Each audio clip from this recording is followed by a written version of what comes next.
Bonjour à tous, j'espère que vous allez bien. Alors aujourd'hui je vous retrouve pour notre rendez-vous mensuel, à savoir les favoris du mois qui vient de s'écouler. Donc cette fois-ci je vais vous parler de mes favoris, de mes découvertes du mois de février. Alors première petite particularité concernant ces favoris du mois, je n'ai pas vraiment de favoris random à vous présenter. Habituellement j'ai toujours, je sais pas, une paire de chaussures, un favori X ou Y qui n'a rien à voir avec la beauté. Bon, ce mois-ci, c'est pas vraiment le cas. À une exception près, j'ai adoré le nouvel album de Vance Joy. Je vous laisserai un lien en barre d'infos si jamais vous voulez aller l'écouter. Je vous ai déjà parlé de cet artiste. Le nouvel album est sensationnel. Donc voilà, ça sera mon seul et unique favori random et je vais tout de suite passer à la beauté. D'ailleurs, ce mois-ci, je vais vous présenter de très belles découvertes, des énormes favoris et aussi 3 flops parce que j'ai été un petit peu déçue par quelques références dont je voulais également vous parler. Alors vous allez voir, ce mois-ci il y a du niveau parce que j'ai pu découvrir des produits que je connaissais absolument pas et qui m'ont complètement bluffé. Je commence par le Illuminating Moisture Balm de chez Bobbi Brown dans la gamme Extra qui est, il me semble, la gamme de soins de Bobbi Brown. Donc ici je l'ai en teinte Bare Glow. Et c'est vraiment un produit assez hybride, c'est-à-dire que c'est un peu entre un hydratant, une base et un perfecteur de peau vraiment très glowy. Pour commencer, je trouve que le packaging est très bien pensé et on peut facilement le transporter avec soi. En fait, ici, la partie noire, il suffit de la tourner pour faire apparaître la pompe et on peut ainsi prélever la quantité de matière qu'on souhaite. Ce produit, comme je vous le disais, c'est vraiment une sorte de crème, mais très lumineuse et très légère, qui fait vraiment office de base. Le parfum est assez naturel, mais vraiment très réconfortant. Pour le coup, ça fait vraiment odeur de spa et moi j'aime vraiment beaucoup. Parfois ça passe très mal quand c'est trop aromatique, mais là c'est vraiment très frais et très réussi. Mais ce produit, je pense que je le recommanderais vraiment aux peaux qui sont sèches ou déshydratées parce que la texture est vraiment hyper cocooning, assez nourrissante, mais en même temps elle ne laisse aucun effet épais ou gras ou vraiment pas confortable sur la peau. Au contraire, c'est un produit qui pénètre hyper facilement et qui laisse derrière lui un film un peu nourrissant, mais vraiment qui se fait complètement oublier. Depuis que je m'en sers, parce que là, au mois de février, surtout en Ile-de-France, bon je pense que si vous habitez autour de Paris, vous avez dû le remarquer, on s'est un petit peu pelé les fesses. Il a fait très froid et moi c'est typiquement le genre de température qui transforme ma peau en petit lambeau de peau en fait, pour faire simple. Donc j'ai mis les bouchées doubles sur les masques etc, mais j'en ai également profité pour utiliser ce produit. Et c'est juste dingue parce que mon fond de teint réagissait super bien par dessus. En cours de journée, j'avais pas de plaques hyper déshydratées, de rougeurs énormes qui apparaissaient. Et je pense vraiment que ce produit y est pour beaucoup. Donc énorme coup de cœur. C'est vraiment le genre de produit qu'à la base on peut trouver pas vraiment passionnant. On se dit oui bon, une espèce de base hydratante lumineuse, ça n'a rien d'incroyable. Et finalement celui-ci, je vous le recommande parce qu'il est sensationnel. Et je pèse mes mots. Deuxième énorme coup de cœur, mais énorme, c'est le Profit Liquid Concealer de la marque Pony Effect, qui est une marque coréenne. J'ai préparé une revue qui va très prochainement être mise en ligne sur le blog, donc si lorsque vous regardez cette vidéo, mon article n'est pas encore en ligne, sachez qu'il va arriver d'ici les tout prochain jour. Je l'ai trouvé sur le site de YesStyle, les revues étaient vraiment très positives et j'ai lu certains commentaires qui disaient il s'agit d'un dupe du Shape Tape de Tarte. C'est un concealer que je n'ai jamais testé mais j'en ai entendu beaucoup de bien et je sais que c'est un anti-cerne qui est très couvrant. Donc j'ai eu envie de le tester et je suis mais bluffée. Vous devez le savoir mais depuis un peu plus d'1 an maintenant, j'utilise le Soft Matte Complete Concealer de NARS. Je n'arrête pas de vous en parler depuis de nombreux mois. J'en ai racheté au moins 4 pots, enfin bref, c'est vraiment devenu un de mes indispensables et depuis plus d'1 an, évidemment, je teste d'autres anti-cernes et aucun ne lui arrive à la cheville parce que aucun n'est aussi confortable, couvrant, aucun ne file pas dans les ridules comme lui. Pour moi, cet anti-cerne, il correspond vraiment à tout ce que j'attends d'un anti-cerne et en testant celui-ci, je me suis dit waouh, je crois que j'ai enfin trouvé un anti-cerne qui lui arrive à la cheville et qui peut-être même le surpasse en termes de couvrance parce qu'une toute petite noisette de ce produit suffit à unifier le contour de l'œil mais parfaitement quoi. La pigmentation est vraiment dingue, le confort est au rendez-vous, la texture n'est pas déshydratante. Enfin bref, si jamais ce produit vous intéresse, je vous invite vivement à aller lire ma revue qui sera publiée très prochainement parce que je dois dire qu'il y a vraiment du niveau et il fait définitivement partie de mes anti-cernes préférés. Je le teste depuis quoi, un peu plus de 2 semaines et je reste bouche bée, mais littéralement. En parlant de produits coréens, j'ai adoré me servir de la poudre Pore Pact ainsi que de la poudre Multifinish de la marque Skin Food, qui sont 2 poudres qui sentent un peu la pêche, etc. Celle-ci c'est la version compacte que je vous avais présentée dans l'une de mes précédentes vidéos, je vous la laisserai en barre d'infos si jamais vous ne l'avez pas vue. Je me suis également beaucoup servi de la version libre qui est vraiment top également. Celle-ci floute un peu plus les pores et affine un petit peu le grain de peau, tandis que l'autre c'est vraiment une poudre qui permet de fixer le maquillage de façon générale. Les deux ne coûtent vraiment pas grand chose et elles sont vraiment très réussies, donc je vous les conseille aussi. Et dernier favori que j'ai reçu plus récemment, que je vous avais pas présenté dans ma vidéo parce que de mémoire j'avais testé autre chose, enfin je sais plus. En tout cas c'est le liner liquide Oh My Line, avec un petit jeu de mots incroyable de la marque Etude House. Pareil c'est un c'est un eyeliner qui coûte vraiment pas très cher. C'est un eyeliner en fait noir, liquide, tout ce qu'il y a de plus classique, seulement le pinceau comme ça, enfin l'embout applicateur est quand même très fin, facile à manier, le liner est vraiment très noir comme vous pouvez le voir et ça permet vraiment de tracer des traits qui tiennent très bien toute la journée. Donc c'est la teinte Oh My Black, la teinte noire du coup, et je vous le conseille si jamais vous cherchez un liner liquide. Une énorme découverte également ce mois-ci, c'est la palette Hyper Real Glow de MAC. Je vais également vous préparer une revue concernant ces 2 palettes qui sont sorties chez MAC, qui contiennent chacune 3 highlighters. Moi je préfère la version rose gold, il existe également une version dorée. Alors la version dorée pour ma carnation c'est moyen, il y a peut-être une teinte dont j'arrive à me servir, les 2 autres sont trop dorées, mais cette harmonie là est vraiment top. Comme vous pouvez le voir, rien qu'avec la lumière c'est presque éblouissant. C'est un highlighter donc que je porte aujourd'hui, j'ai utilisé principalement cette teinte là et j'ai ajouté un tout petit peu de celle-ci. C'est un highlighter qui est hyper lumineux, qui réfléchit la lumière mais qui reste en même temps assez pas naturel parce qu'on sait vraiment que c'est un glow qui a été ajouté, la peau ne brille pas comme ça de façon naturelle, mais disons que ça laisse un effet presque un peu humide au niveau de la peau et c'est sublime. Franchement ça me donne l'impression que je viens tout juste de me baigner et ça laisse cet effet vraiment un peu effet mouillé sur la peau et j'adore ce type d'highlighter. Il n'y a pas du tout de paillettes, ça laisse juste vraiment un effet satiné ultra lumineux. En plus les poudres sont vraiment très larges, donc je pense qu'il y en a vraiment pour une éternité là-dedans. Et que dire de plus si ce n'est waouh, franchement waouh, c'est un des plus beaux highlighters, enfin trio d'highlighters que j'ai testé depuis longtemps. Je suis absolument fan. 2 jolies découvertes chez Illamasqua. En fait je vous avais présenté une box que Illamasqua a fait en édition limitée avec le site Look Fantastic. J'ai fait toute ma revue sur le blog si jamais vous voulez aller voir ça. Et dans cette box j'ai découvert 2 produits. Tout d'abord le liner gel qui est franchement très bon. Ça faisait longtemps que je m'étais pas dirigée vers des liners gel parce que je trouve que les liners liquides ou les liners feutres sont généralement plus faciles d'usage au quotidien, mais celui-ci est très noir, il tient très bien et avec le pinceau qui était fourni en fait dans la box, qui est un pinceau liner assez classique, je trouve que ça permet de définir de très bien définir en fait le ras des cils et de tracer des traits assez fins, très précis. Donc ça c'est une très belle découverte. Si vous préférez les liners comme ça en peau, et ben celui-ci il est très bien et je trouve qu'on n'en parle vraiment pas assez. Et l'autre très belle découverte, et alors là franchement je m'y attendais absolument pas, parce que vous savez quoi, les bronzers comme ça en stick, généralement je n'aime pas ça, je trouve que ça fait des traces, que c'est très difficile à estomper, etc. Mais celui-ci, et en plus ça me fait rire parce que lorsque j'ai publié mon article, vous avez été plusieurs à me dire, j'ai été très étonnée aussi, c'est le Gel Sculpt en teinte Silhouette. C'est un bronzer stick comme ceci. Alors là vous voyez la couleur, vous devez être en train de vous dire mais Laura tu vas complètement craquer parce que c'est typiquement le genre de couleur pour les peaux très foncées.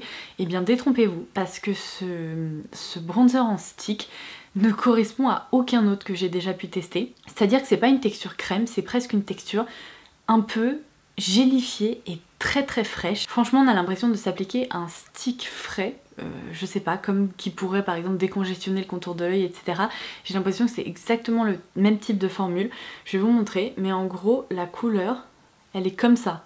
Donc vraiment les pigments jouent sur la transparence, ça se fond très bien par-dessus le fond de teint, au doigt ou même avec un petit pinceau. Moi au doigt je trouve que c'est vraiment la solution idéale. Et comme vous pouvez le voir, les sous-tons sont quand même assez taupe, c'est pas du tout orangé et une fois que ça se fixe ça tient très bien, donc il faut quand même le travailler assez rapidement, mais j'ai trouvé ce produit ultra agréable d'utilisation. Ça faisait longtemps que un stick comme ça ne m'avait pas bluffé parce que honnêtement la plupart du temps je me dis je vais retourner à mes bondeurs poudre, et là pour la première fois je me suis dit et bah il est franchement très sympa. Donc voilà, si vous avez envie peut-être de craquer pour la box, elle est très chouette, elle permet de découvrir plusieurs références Illamasqua si c'est une marque que vous connaissez peu ou pas. Et sinon peut-être si vous connaissez déjà la marque et que vous avez envie de tester de nouvelles références, ce gel sculpt, et bah franchement, il est franchement génial. Ah d'ailleurs en matière de cosméto coréen, j'ai oublié de vous parler de ça. Vous savez dans ma vidéo où j'ai testé des produits coréen justement il y a quelques semaines, je vous ai parlé de fards comme ça pressés de chez Olika Olika ou Aritaum ou quelque chose comme ça, et là en fait j'ai craqué pour une nouvelle marque, enfin de nouvelles références chez Beauty People. Pareil, je vous prépare actuellement une revue parce qu'il faut à tout prix que je vous en parle. J'ai l'impression que ce sont les plus beaux que j'ai pu tester jusqu'à présent. Je porte cette teinte-ci sur ma paupière mobile, même si j'ai aussi utilisé la palette Chocolate Gold de Too Faced en plus pour réaliser le maquillage, mais ce sont des fards qui sont hyper lumineux, qui sont vraiment sublimes. Ça c'est la teinte 6 qui est la Wood Light. J'ai également celle-là dont j'arrête pas de me servir qui est la 5, donc Sugar Light, qui est beaucoup plus claire et beaucoup plus lumineuse. Franchement, je développe une obsession pour ces fards comme ça, pressés, qui sont ultra scintillants, presque un peu pailletés sur les bords. J'adore, mais je suis complètement fan en fait. Donc Beauty People, ils font des très beaux fards. Je voulais également vous parler de ce que je porte actuellement sur les lèvres, c'est le rouge expert Click Stick de By Terry dans la teinte 28, qui est l'une de mes teintes préférées dans cette gamme. C'est une nouvelle teinte qui est sortie l'année dernière il me semble, donc c'est la Pecan Nude.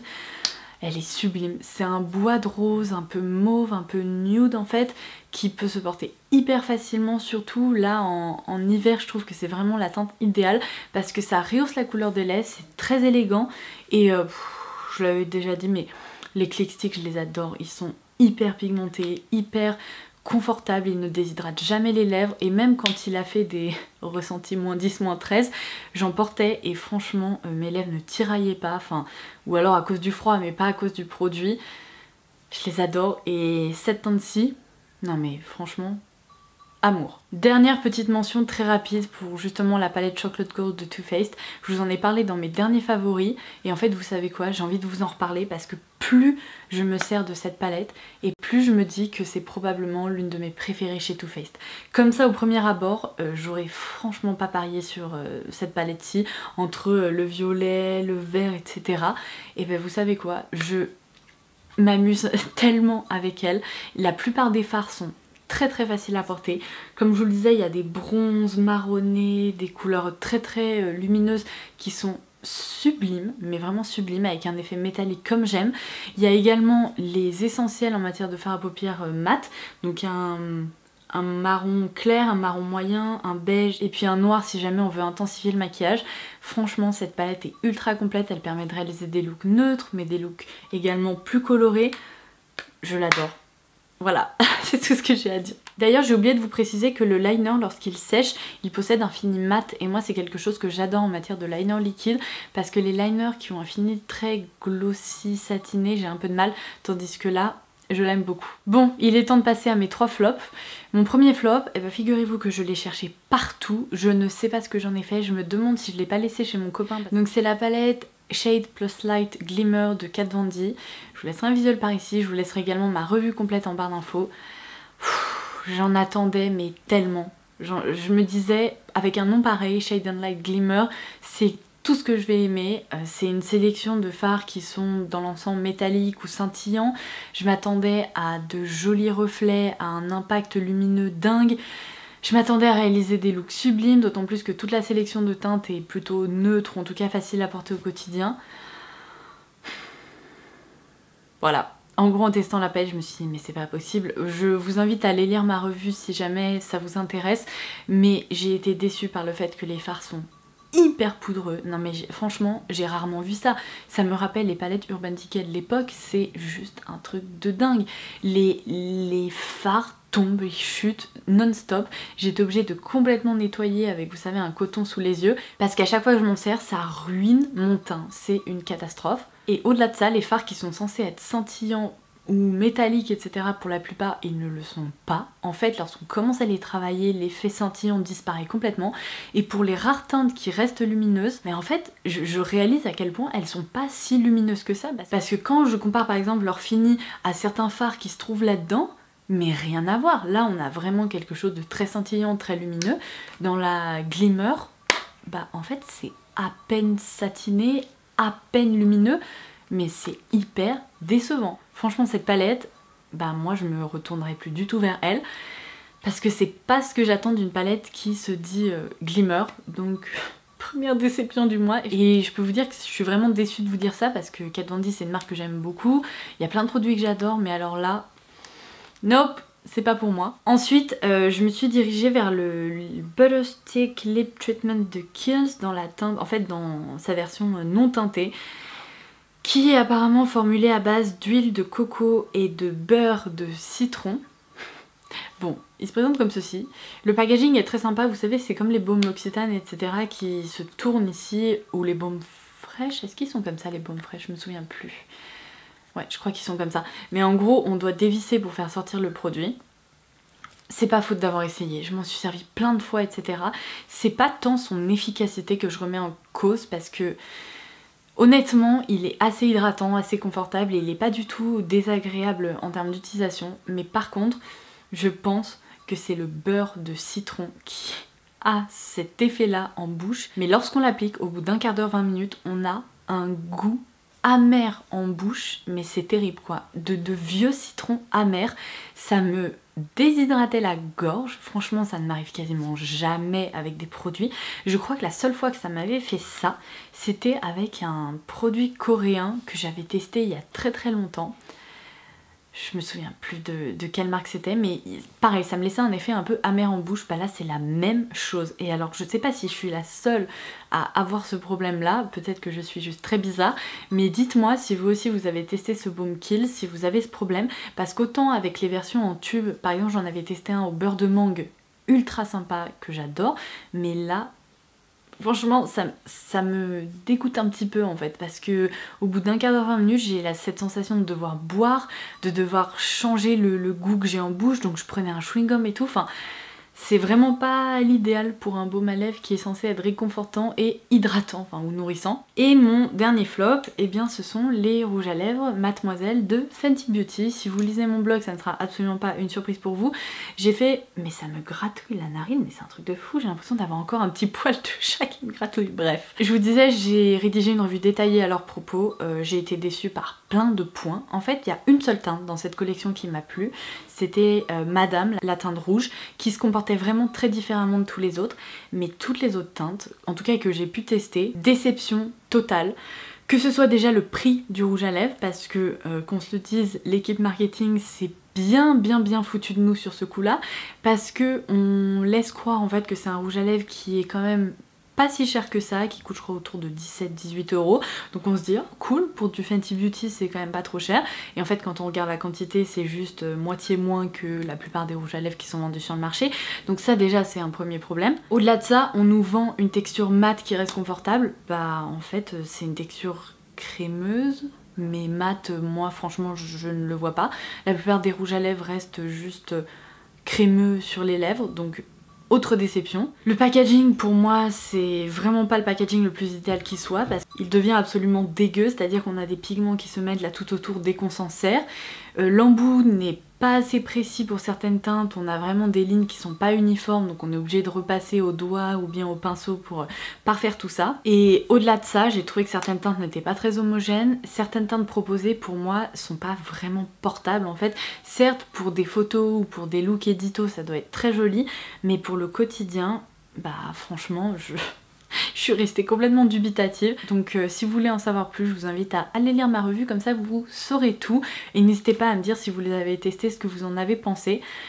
Parce que pour ma part, j'avais adoré les rouges à lèvres qu'elle avait sortis dans la collection Galaxy de fin d'année, mais ceux-là, no, merci. Donc sur ce, c'est tout pour mes explications. J'espère vraiment que cette vidéo vous aura plu. Si c'est le cas, n'hésitez pas à la liker. Et surtout, n'hésitez pas en commentaire ci-dessous à me dire quels ont été vos favoris, vos découvertes et pourquoi pas vos flops du mois de février. En attendant ma prochaine vidéo, je vous embrasse très fort et je vous dis à très vite. Bye bye.